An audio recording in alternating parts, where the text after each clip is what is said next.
bezig geweest? Ik ben er niet mee bezig geweest, eerlijk gezegd. Ik had al aangegeven op ook het Indonesische verhaal, zeg maar. Dat is ook nog iets...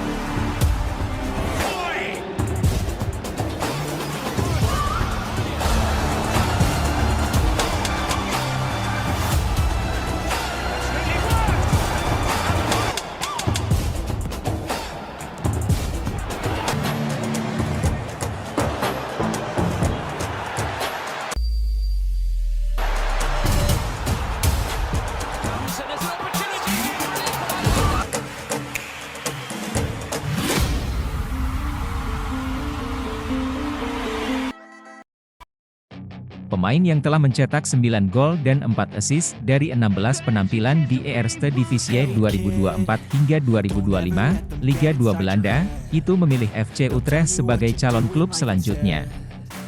Untuk mendapatkan Miliano Jonathans pada Januari 2025, FC Utrecht kabarnya harus merogoh kocek hingga 600.000 euro atau setara 10 miliar rupiah. FC Utrecht akan mendatangkan Miliano Jonathans. Winger 20 tahun ini telah meninggalkan kesan luar biasa musim ini lewat kecepatan dan gol-gol yang dibuat, sehingga banyak klub yang meminatinya, tulis Voetbal Premier di akun Instagramnya. Voetbal Premier, FC Utrecht berada di pole position untuk mendapatkan Miliano Jonathans. Langkah yang tepat mendapatkan permata Liga 2 Belanda ini, tanya Voetbal Premier.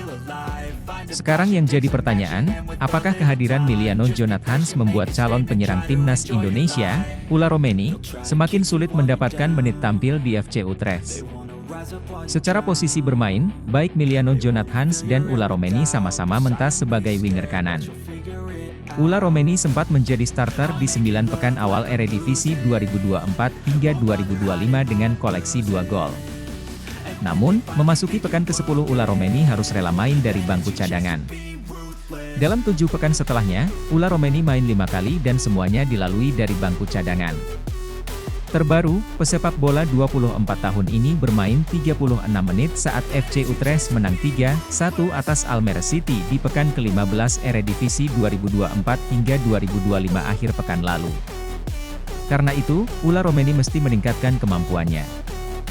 Jika kesulitan bersaing di winger kanan, Ola Romeni bisa meningkatkan ketajaman mencetak gol untuk menggeser penyerang andalan FC Utrecht, David Min. Proses naturalisasi penyerang FC Utrecht Ola Romeni untuk menjadi bagian dari timnas Indonesia masih berjalan. Anggota Exco PSSI Arya Sinulinga memastikan hal tersebut dan menjelaskan bahwa saat ini proses tersebut menunggu reses DPR RI yang sedang berlangsung. DPR sedang reses hingga 20 Januari 2025, jadi kita masih harus menunggu proses tersebut selesai, kata Arya kepada media beberapa waktu lalu seperti dikutip di Jakarta. Selama masa reses, kata Arya, anggota DPR RI melakukan kunjungan ke daerah pemilihan untuk menyerap aspirasi masyarakat. Beberapa waktu lalu, Menteri Pemuda dan Olahraga, Menpora, RI Dito Aryo Tejo menyatakan bahwa pihaknya belum menerima pengajuan resmi dari PSSI terkait naturalisasi Ola Romeni. Menanggapi hal itu, Arya Sinulinga mengatakan, ada yang perlu kami siapkan. Saat ditanya apakah berkas untuk naturalisasi Ola Romeni masih belum lengkap, Arya hanya menjawab singkat, adalah, tanpa memberikan detail lebih lanjut.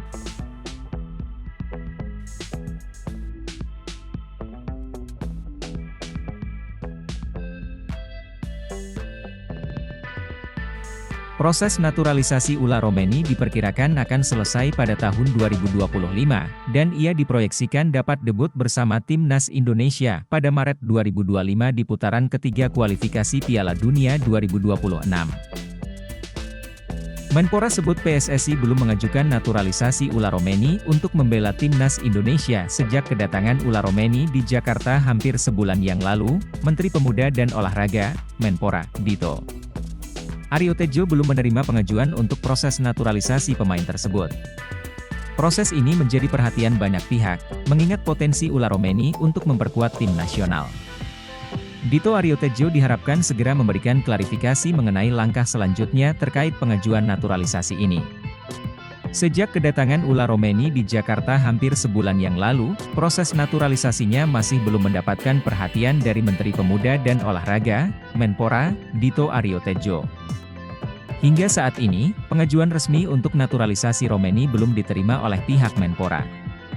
Menpora Dito Aryo Tejo mengungkapkan bahwa PSSI, Persatuan Sepak Bola Seluruh Indonesia, belum melakukan permohonan resmi untuk memproses naturalisasi pemain asal Belanda ini.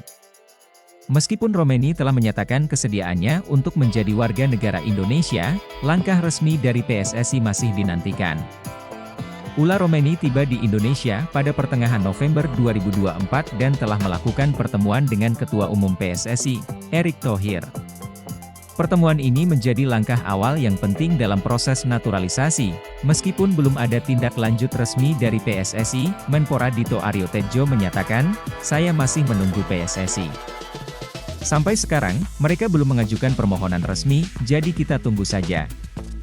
Pernyataan ini menunjukkan bahwa proses selanjutnya tergantung pada langkah PSSI untuk mengajukan permohonan tersebut. Dengan demikian, perkembangan terkait naturalisasi Ula Romeni masih menunggu kepastian dari PSSI agar dapat segera diproses. Informasi lebih lanjut akan terus diperbarui seiring dengan kemajuan situasi ini. Pada 15 November 2024, Romeni menyaksikan secara langsung pertandingan antara Timnas Indonesia dan Jepang, di mana Indonesia mengalami kekalahan telak dengan skor 0-4. Meskipun hasil tersebut cukup mengecewakan, Romeni tetap menunjukkan keyakinan untuk dinaturalisasi menjadi bagian dari Timnas Indonesia. Erick Thohir, selaku pengurus tim, mengungkapkan bahwa Romeni tetap optimis meskipun hasil pertandingan tidak memuaskan. Setelah pertandingan, saya bertanya kepadanya. "Kita kalah 0-4, apakah kamu yakin?" ujar Erick Thohir. Romeni menjawab dengan tegas, "Saya yakin, saya akan bisa membawa perubahan bagi Timnas Indonesia. Yang terpenting adalah bagaimana semua komposisi tim bisa berjalan dengan baik." Erick Thohir juga menambahkan, "Saya rasa kita sudah memperkuat tim ini dengan baik. Jika Romeni bergabung pada Maret 2025, dia akan menjadi bagian penting yang selama ini hilang dalam tim."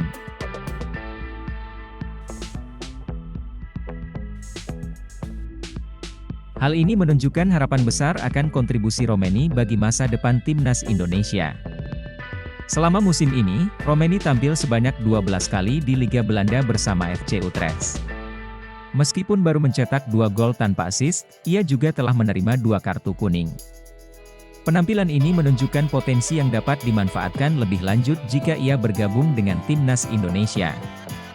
Dengan keyakinan dan harapan yang mengemuka, langkah Romeni untuk bergabung dengan Timnas Indonesia diharapkan dapat membawa dampak positif bagi perkembangan sepak bola di tanah air.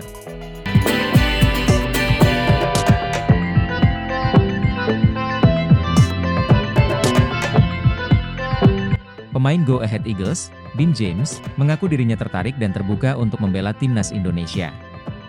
Dean James menyebut bahwa membela Timnas Indonesia seperti mimpi baginya, sehingga ia siap jika dinaturalisasi demi berseragam merah putih. Sayangnya, niatnya untuk membela Timnas Indonesia belum mendapat sambutan dari Federasi Sepak Bola Tanah Air, PSSI. "Nenek saya lahir di sana, Surabaya, ya PSSI belum menghubungi saya," kata Dean James. "Ya saya terbuka untuk itu, membela Indonesia. Bermain untuk tim nasional adalah sebuah mimpi," jawabnya soal potensi berseragam merah putih. Pemain berusia 24 tahun itu kemudian mengaku kenal dengan beberapa pemain Indonesia yang bermain di Belanda, meski tak terbilang akrab. "Saya kenal beberapa pemain yang bermain di Belanda, tidak secara pribadi tapi saya tahu mereka," dilanjut jebolan FC Volendam itu. Menurut Dean James, para pemain Indonesia di Belanda itu membuat tim Garuda saat ini menjadi semakin kuat dan makin disegani. Sekadar informasi, Dean James saat ini bermain bersama Go Ahead Eagles di Eredivisie dan berposisi sebagai bek kiri. Meski kerap tampil sebagai bek kiri, Dean James bisa dimainkan sebagai bek kanan, wing bek kiri, dan winger kanan maupun kiri.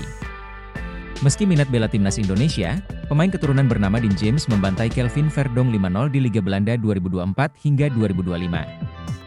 Momen itu terjadi ketika klub Dean James, Go Ahead Eagles, menjamu tim Kelvin Verdonk, NEC Nijmegen, di pekan ke-15 Liga Belanda 2024 hingga 2025. Dalam laga tersebut, baik Dean James dan Kelvin Verdonk sama-sama mentas sebagai fullback kiri dalam pola 4-2-3-1. Namun, Dean James bermain lebih baik. Terbukti, pesepak bola 24 tahun ini mencetak 1 gol via tendangan bebas di menit 58. Gol ini sekaligus memastikan Go Ahead Eagles menang 5-0 atas NEC Nijmegen. Hasil ini tentunya membuat Kelvin Verdonk sakit hati. Terlebih, wingback kiri timnas Indonesia ini baru saja masuk tim terbaik Liga Belanda 2024 hingga 2025 bulan November 2024. Kami datang ke sini dengan percaya diri, tapi kemudian Anda dengan cepat tertinggal 3-0. Lalu semuanya mengalir begitu saja. Saya tidak tahu bagaimana kita bisa seperti itu. Itu sangat buruk, kata Kelvin Verdonk. Pemain keturunan milik Vitesse, Miliano Jonathans kembali buka suara perihal kemungkinan menerima tawaran naturalisasi dari PSSI demi membela timnas Indonesia. Dalam wawancara dengan Instavoid Balzone, winger bernomor punggung 10 itu menegaskan timnas Indonesia bukanlah prioritasnya saat ini. Seperti dalam pernyataan sebelumnya, Miliano Jonathans menekankan bahwa dirinya ingin fokus ke klub. Pasalnya, dia baru pulih dari cedera parah yakni anterior cruciate ligament, ACL, yang membuatnya absen selama 7 bulan dari Oktober 2023 hingga Mei 2024, belum sih jujur. Saya sudah pernah bahas soal cerita Indonesia itu. Itu juga yang orang-orang sering tanyakan, kata Miliano Jonathans dikutip dari unggahan video Instavoid Balzone di Instagram, Kamis, 21 November 2024. Tapi saya sudah bilang ke mereka, saya baru pulih dari cedera, jadi musim ini saya ingin fokus ke Vitesse dulu dan ingin tetap fit sebaik mungkin. Pemain yang punya leluhur asal Depok, Jawa Barat itu menegaskan bakal mengambil keputusan pada akhir musim nanti, apakah menerima atau menolak tawaran timnas Indonesia. Nanti pas akhir musim, baru saya ambil keputusan. Saya cuma belum mau ambil keputusan sekarang. Fokus saya sekarang klub, kata Miliano Jonathans. Miliano Jonathans merupakan pemain berusia 20 tahun. Dia lahir di Arnhem, Belanda, tetapi punya darah Indonesia dari ayahnya yang berasal dari kota Depok. Sejak pulih dari cedera, Miliano tampil apik bersama Vitesse. Dia telah mencetak 8 gol dan 3 assist dalam 14 pertandingan di lintas ajang. Menyitat data Transfermarkt, Miliano fasih bermain sebagai penyerang sayap kanan maupun gelandang kanan. Selain itu, dia juga bisa bermain sebagai gelandang serang. Andai pada akhirnya mengiyakan tawaran PSSI, Miliano Jonathans bakal memperkuat sektor penyerangan timnas Indonesia. Striker FC Twente asal Belanda ini seakan kirim sinyal siap bermain untuk timnas Indonesia setelah kedapatan mengunggah foto bareng Mees Hilgers. Kode tersebut ia meyakinkan lantaran situasi di dalam timnas Indonesia yang saat ini sedang mencari striker baru jelang lanjutan kualifikasi Piala Dunia 2026. Ditambah lagi dengan komentar dari ratusan warganet tanah air yang berupaya membujuk striker berdarah Palembang tersebut untuk merapat ke timnas Indonesia. Sebagaimana diketahui, pelatih Shin Tae-yong memang tak menutup pintu bagi pemain keturunan dari Eropa, khususnya striker untuk bermain bagi timnas Indonesia. Apalagi, amunisi tambahan tersebut masih dibutuhkan oleh Shin Tae-yong demi memperkuat setiap lini timnas Indonesia yang bakal berjuang di kualifikasi Piala Dunia 2026.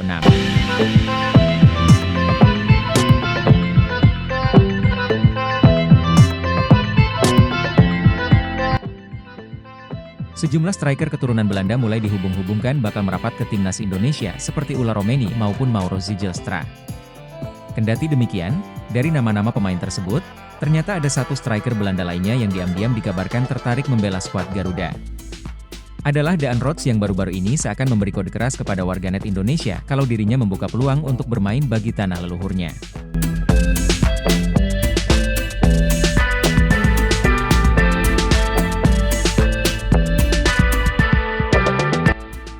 Melihat momen spesial tersebut, supporter timnas Indonesia beramai-ramai langsung meninggalkan komentar di unggahan Instagram Daan Rots bersama Mees Hilgers itu. Seperti yang diduga sebelumnya, banyak warganet tanah air yang meminta agar Daan Rots segera menyusul Mees Hilgers untuk membela timnas Indonesia. Daan Rots dan Mees Hilgers merupakan pemain keturunan Indonesia yang saat ini sama-sama memperkuat klub raksasa Liga Belanda, FC Twente. Pada musim lalu, Daan Rots berhasil memberikan sumbangsi 9 gol dan 10 assist dari 10 kali penampilan bersama FC Twente di Liga Belanda. Daan Rots diketahui masih punya garis keturunan Indonesia dari kakeknya yang lahir di Palembang, Sumatera Selatan sebelum menetap di Belanda. Beberapa waktu lalu, media Korea sempat mengabarkan jika Daan Rots mulai membuka peluang untuk membela tanah kelahiran kakeknya yaitu Indonesia. Hal ini karena Daan Rots masih kesulitan untuk mendapatkan tempat di tim senior Belanda, bahkan dia belum sekalipun dipanggil ke tim Oranje Junior. Daan Rots pernah unjuk bakat di Eredivisie Belanda dikabarkan sangat ingin bergabung dengan timnas Indonesia, ungkap Esports News pada awal Juli 2024. Jawaban Erick Thohir soal sampai kapan PSSI naturalisasi pemain. Ketua Umum PSSI Erick Thohir merespons pertanyaan sejumlah anggota Komisi 10 DPR RI soal sampai kapan naturalisasi untuk timnas Indonesia. Ini disampaikan Erick dalam jumpa pers di Direktorat Jenderal Imigrasi Kemenkumham, Jakarta. Menurut Erick, naturalisasi pemain merupakan program jangka panjang. Saya rasa di era demokrasi, perbedaan pendapat itu sebuah yang maklum, tetapi saya dari PSSI dan saya yakin Pak Menteri, Kumham Supratman Andi Aktas, pemerintah, kita harus mempunyai target untuk perbaikan prestasi timnas. Itu yang utama. Cara-caranya pun terhormat. Kenapa? Aturan FIFA menjelaskan setiap negara boleh menaturalisasi semua pemain. Kita bisa lihat tim nasional Belanda, kata Erick. Pria yang juga merupakan Menteri BUMN ini mencontohkan, banyak negara juga melakukan naturalisasi pemain demi tim nasional. Ini membuat PSSI mengambil langkah serupa. Yang terpenting, kata Erick, jalan yang ditempuh sesuai dengan aturan. Erick memastikan naturalisasi ini tak melanggar aturan FIFA dan sesuai dengan aturan di dalam negeri. Bola itu merupakan event global dan semua terbuka menurut aturan FIFA. Yaitu pemain naturalisasi yang bermain di liganya selama 5 tahun atau yang punya darah bapak, ibu, kakek, atau nenek. Nah, kebetulan saya dan Pak Menteri komitmen sama. Kami ingin memfokuskan semua talenta terbaik bangsa Indonesia yang ada di luar negeri untuk memperkuat tim nasional, ujar Erick menjelaskan. Ditegaskan pula oleh Erick, PSSI tak otomatis lepas tangan dengan talenta dalam negeri. Pembinaan digencarkan dan pemain muda disiapkan di timnas kategori usia. Tentu pembentukan daripada tim nasional ini bukan jangka pendek. Kita bisa lihat prestasi U19 kita yang kemarin juara AFF, U17 kita yang sayang hanya bisa ranking 3, kata Erick. Dan ini bagian komitmen bahwa yang namanya pembangunan tim nasional itu bukan dilihat dari sisi-sisi jangka pendek, tapi menengah dan panjang dan kita sudah siapkan talentanya gitu. Tren pemain keturunan belakangan kerap memantik perhatian penikmat sepak bola di tanah air bahkan media nasional. Banyak isu yang berkembang bahkan ada beberapa nama yang saat ini masuk dalam radar untuk dinaturalisasi. Yang paling menyita perhatian adalah Emil Audero. Dia adalah pemain berdarah Indonesia yang lahir di Mataram. Tapi dari sederet nama yang muncul, Ian Maatsen tercatat jadi pemain dengan nilai pasar tertinggi. Bek berusia 22 tahun itu memiliki market value mencapai 670 miliar rupiah.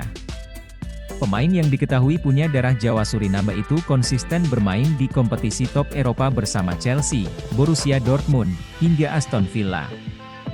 Mengutip data yang dibeberkan Transfermarkt, bersama The Lions, dia kerap dipercaya untuk menjaga pertahanan tim. Sejauh ini Maatsen sudah memainkan 16 pertandingan di semua kompetisi bersama Aston Villa. Berkat catatan apiknya itu, ia berhasil mencuri perhatian penikmat sepak bola di tanah air. Selain Maatsen, beberapa pemain lain juga punya nilai pasar yang signifikan dan bermain di top Eropa mulai dari Liga Belanda hingga Liga Italia. Mari lihat bagaimana nilai pasar pemain keturunan Indonesia yang tengah masuk radar naturalisasi, dikutip dari Transfermarkt. Berikut daftar harga pasar pemain keturunan Indonesia dalam radar naturalisasi 1. Ian Maatsen, Aston Villa 670 miliar rupiah 2. Pascal Stuij, Leeds United 251 miliar rupiah 3. Jayden Oosterwolde, Fenerbahce 251 miliar rupiah. Kabar terbaru proses naturalisasi Ula Romeni, kapan gabung timnas Indonesia? Ula Romeni akan menjadi amunisi baru untuk timnas Indonesia. Bermain untuk posisi striker, pemain FC Utrecht ini bisa jadi solusi untuk sektor penyerangan skuad Garuda. Masalah lini depan sering jadi sorotan karena Indonesia belum memiliki sosok tajam di depan. Ula sendiri musim ini sudah bermain dalam 12 laga di Liga Belanda dengan kontribusi 2 gol. Hadirnya pemain tersebut cukup krusial karena Shin Tae-yong biasa mengandalkan Rafael Struijk di posisi striker. Struijk sendiri merupakan winger meski perlahan bisa cukup optimal saat mendapatkan tugas baru tersebut. Namun, krisis striker tajam masih jadi masalah di skuad Garuda dan ini harus segera diselesaikan. Ketua Badan Tim Nasional, Sumarji, menjelaskan bahwa proses naturalisasi Ula Romeni masih berjalan. Sebelumnya, Sang pemain sudah berada di Indonesia dan bertemu langsung dengan Ketua Umum PSSI Erick Thohir. Ritual jabat tangan jadi tanda bahwa Ula akan segera dipersiapkan menjadi bagian timnas Indonesia. Ula sesuai info yang kami terima. Jadi memang sekarang ini sedang proses ya, kata Sumarji. Memiliki waktu yang cukup longgar, Ula diproyeksikan debut pada bulan Maret tahun depan. Tepatnya, saat skuad Garuda bertanding melawan Australia pada lanjutan putaran ketiga kualifikasi Piala Dunia 2026 zona Asia. Hadirnya pemain berusia 24 tahun ini diharapkan menjadi tambahan kekuatan untuk skuad Garuda. Sedang proses naturalisasinya. Ya sesuai dengan apa yang disampaikan oleh Ketua Umum diharapkan nanti pas bulan Maret. Ketika lawan Australia itu sudah bisa bergabung dengan timnas, selanjutnya. Shin Tae-yong pasang Kevin Dix sebagai tandem Ula Romeni di laga timnas Indonesia versus Australia di matchday ke-7 Grup C kualifikasi Piala Dunia 2026 zona Asia pada Kamis, 20 Maret 2025 malam WIB. Pengandaian itu muncul karena Kevin Dix berstatus pemain paling tajam yang ada di skuad timnas Indonesia saat ini. Indikator tertajam ini adalah catatan gol paling banyak bersama klub masing-masing musim ini. Dari 27 pertandingan bersama FC Copenhagen musim ini, Kevin Dix mengoleksi 8 gol dan 3 assist. Hebatnya, seluruh gol itu dibuat Kevin Dix dalam statusnya sebagai bek tengah. Pesaing terdekat adalah winger Dewa United, Egy Maulana Fikri. Dari 10 laga Liga 1 2024 hingga 2025, pesepak bola 24 tahun ini mengemas 6 gol. Tak hanya berstatus pemain tertajam di timnas Indonesia, Kevin Dix juga pesepak bola paling tajam di FC Copenhagen. Koleksi 8 gol milik Kevin Dix sama persis dengan sang winger asal Norwegia, Mohamed Elionousi, yang juga mencetak 8 gol. Berkat bantuan keduanya, FC Copenhagen di posisi puncak klasemen sementara Liga Denmark 2024 hingga 2025 dengan 30 angka. Sementara di Liga Konferensi Eropa 2024 hingga 2025, FC Copenhagen duduk di posisi 19 klasemen hingga matchday keempat, atau masuk ke zona playoff 16 besar. Melihat catatan di atas, apakah Shin Tae-yong akan memainkan Kevin Dix sebagai winger kanan saat timnas Indonesia tandang ke markas Australia? Kevin Dix sendiri memiliki pengalaman bermain sebagai winger kanan di FC Copenhagen. Momen itu tersaji pada musim 2021 hingga 2022. Dari 3 laga bertugas sebagai winger kanan, pesepak bola 28 tahun ini mengemas 3 assist. Karena itu, jangan heran jika Shin Tae-yong membuat gebrakan di laga melawan Australia. Shin Tae-yong bisa saja membentuk trio Kevin Dix, winger kanan, Marcelino Ferdinand, winger kiri, dan Ula Romeni, penyerang tengah, untuk mengisi lini depan skuad Garuda. Shin Tae yang tambah pemain depan.